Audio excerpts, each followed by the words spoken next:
কারণটা কি? দেখুন, আমি যেটা বলেছি যে বিজেপি সাধারণ মানুষের অধিকার কারার রাজনীতি সবসময় করে, এটা আবার প্রমাণ হলো।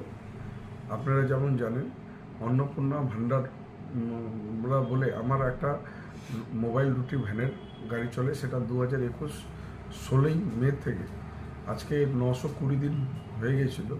সেই গাড়িটা প্রতিনিয়ত বিভিন্ন জায়গায় দাঁড়ায়, আর কয়েক হাজার মানুষ ওই রুটি সবজির গাড়িতে তারা মানে সেই পরিষেবাটা পান।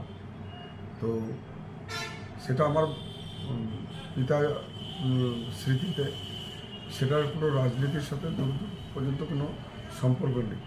আর সেখানে সেই গাড়িটার মধ্যে কোনো রাজনৈতিক কোনো দলের আমাদের কোনো সিম্বলও নেই।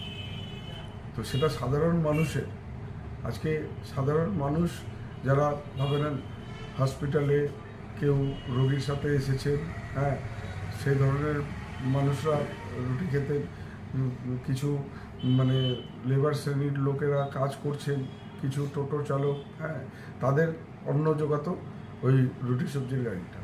কিন্তু আজকে তারা মানে কেড়ে নেওয়ার রাজনীতিতে মত্ত হয়ে ইলেকশন কমিশনকে লিখিত চিঠি দিয়ে, হ্যাঁ, সেই রুটির গাড়িতে আপত্তি জানিয়েছেন মানে বিজেপি আর কংগ্রেস যৌথভাবে।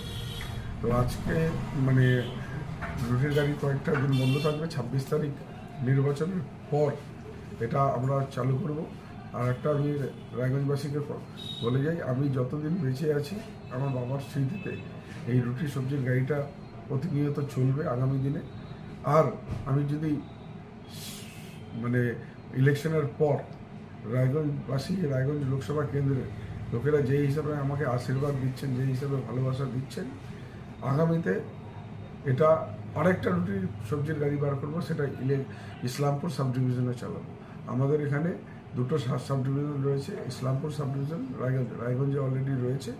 এরপরে ইসলামপুর সাব ডিভিশনও আমাদের এই অন্নপূর্ণা ভান্ডারের দ্বিতীয় গাড়ি চালু হবে, যাতে 5 নম্বর রায়গঞ্জ কেন্দ্রের প্রত্যেকটা মানুষ এই রুটি সবজি গাড়ির যাতে পরিষেবাটা পান, সেই দিকে আমরা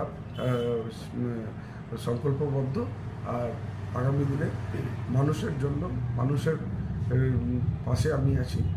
এই বিজেপি যতই কেড়ে নেওয়ার রাজনীতি করুক, হ্যাঁ, তৃণমূল কংগ্রেস সর্বদাই মানুষকে পরিষেবা দিয়ে আসছে।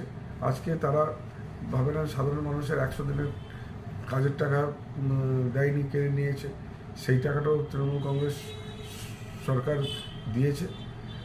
এরপরে আবাস যোজনারও টাকা কেন্দ্র সরকার আটকে রেখেছে। আমাদের মানবিক মুখ্যমন্ত্রী ওটাও কথা দিয়েছেন যে কিছু সময় দেবেন, সেই সময় মধ্যে যদি কেন্দ্র সরকার না দেয়, সেই আবাস যোজনার টাকাটাও 11,54,000, যার মূল্য 8,134 কোটি টাকা, সেই টাকাটাও মামাটি মানুষের সরকার দেবে।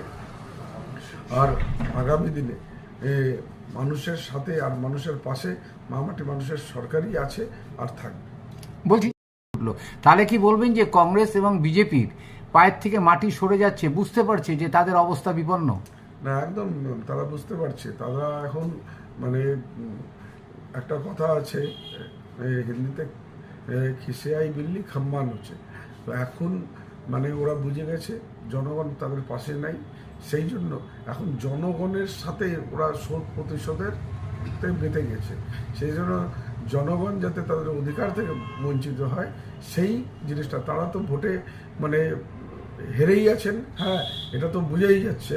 কিন্তু এখন যেহেতু হেরে আছেন, সেই জন্য জনগণের যাতে সেবামূলক কাজও বন্ধ হয়ে যায়, জনগণ যাতে তাদের অধিকার থেকে বঞ্চিত হয়ে যায়, সেই ধরনের মানে এনারা এখন রাজনীতি করছে। এই রাজনীতির আমি ঘোর ধিক্কার জানাই, প্রতিবাদ জানাই। ইলেকশন কমিশন থেকে এসে আমাদের যারা অফিসার রয়েছে, হ্যাঁ, তারা বলেছেন যে এটা বন্ধ করতে হবে, সেই জন্য বন্ধ করেছি। কিন্তু রায়গঞ্জবাসীকে বলি, এইটা শুধু 26 তারিখ অবধি বন্ধ থাকবে, 27 তারিখ থেকে আবার এই পরিষেবাটা চালু। আজ থেকেই বন্ধ হচ্ছে? হ্যাঁ, আজ থেকেই, হ্যাঁ, বন্ধ হচ্ছে আজ থেকে। 27 তারিখের থেকে আবার এই পরিষেবা। আচ্ছা দাদা, বিজেপি যেদিন ছিল যে আপনি যেখানে রুটিটা দেওয়াচ্ছিলেন সেখানটায় আপনি রীতিমতো টাকা দেওয়ার কথাও বলছিলেন তাদের অভিযোগ অনুযায়ী। না না, কোনো টাকা দেওয়ার কথা বলিনি। আমি আমার যেটা রুটি সবজির যেটা গাড়ি আছে, আমি তো প্রত্যেক দিন আর ওই গাড়ির সামনে যাই না। আমি ইলেকশনে ভাবলাম এই যে নমিনেশনের পরের, হ্যাঁ আমার মনে পড়ছে না আমি কোনোদিন ওই রুটি সবজির গাড়ির ধারে কাছে গিয়েছি। দেখুন, আমি কৃষ্ণ কল্যাণী, আমি বিধায়ক ছিলাম, বিধায়ক পদ থেকে রেজিগনেশন দিয়ে আর যতগুলো পদ ছিল, আর কেএসের ভাইস চেয়ারম্যান, টি অ্যাডভাইজারি যেখান থেকে আমি রেগুলেশন পাই না, সেই পদ থেকে আমাকে রিজাইন না দিলেও হতো, কিন্তু আমি সব পদ থেকে রিজাইন দিয়ে আমি সাধারণ মানুষ হিসাবে সাধারণ মানুষের কাছে ভোট চেয়েছি। হ্যাঁ, আমি কোনো ইনফ্লুয়েন্স দিয়ে চাইনি। আজকে বিজেপি এরা মানে কোনোদিন মানুষের কাজ করেনি, সেবা করেনি। তো সেবার যেটা তৃপ্তি মনোভাবটা এরা বুঝতে পারে না। কৃষ্ণ কল্যাণী মানুষের জন্য কাজ করেছে, সেবা করেছে। তো এই ধরনের সেবা করলে আমার আত্মার তৃপ্তি হয়, সন্তুষ্টি হয়, সেই জন্য কৃষ্ণ কল্যাণী এই কাজটা করে।